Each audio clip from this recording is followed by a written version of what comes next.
365 jours, on a 7 300 000 barils annuellement. Et un baril étant égal à 159 litres d'essence, si on fait les calculs, on se retrouve avec 1,160 milliard de litres produits par an. 124 milliards que trouve l'État pour son compte, divisé par 1,160 milliard, nous amène à 107 francs que l'État prend au litre, pas au passage.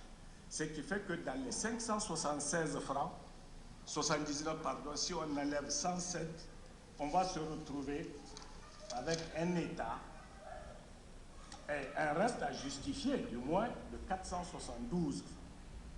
Sur les 472, le transport coûte 32 francs par litre. Si vous l'ôtez, il reste 440 francs. Vous prenez le bénéfice par étude de la Sonidep qui est de 40 francs le litre, il reste 400 francs. Vous prenez les salaires des Chinois, les 26 millions de dollars des Chinois, ramené au litre fait 11 francs de salaire par litre. Moins donc 11, ça fait 389 francs. Il reste donc 389 à justifier entre l'État et les Chinois. Donc, si entre vous, vous gardez 389 et qu'on ne le sait pas, bien évidemment que le coût du litre va être de trop. Là arrive l'amortissement justement des installations. Et je voudrais que ce ne soit sans démagogie. Nous avons 980 millions de dollars, mais sur combien d'années la raffinerie va vivre? Car ne parlons pas de remboursement de prêt. Le remboursement de prêt n'a rien à voir avec le litre.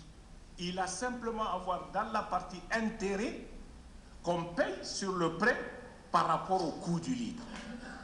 Donc, les 389 francs là, ils sont où? Et c'est là la souveraineté de l'État.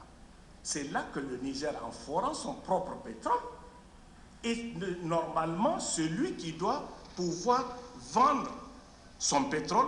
Maintenant, je dis ça sous réserve de la convention de partage que je n'ai pas vue, mais qui laisserait malgré tout au Niger 40%. Je ne traite qu'un volet de la question, parce qu'il y a plusieurs aspects. Monsieur le Président, on parle de 20 000 barils jour. Au Niger, il ne reste que 7 000 barils. Mais les 13 000 barils sont où? Ils vont partir. On va réaliser des bénéfices. Si l'État est conséquent sur les bénéfices qu'il réalise sur les 13 000 barils, il reviendrait atténuer le prix de la consommation intérieure. Deuxième chose, il y a de la TVA sur la consommation de notre propre essence. Mais pourquoi l'État n'envisagerait-il pas, surtout qu'on est au moment de la loi des finances, de faire un taux réduit de 7% comme on le fait en France sur d'autres produits de première nécessité? Parce que le pétrole est devenu un produit de première nécessité, 7% de taux de TVA. Et voilà. Merci bien. Merci. Le suivant. Alhaji Bassir.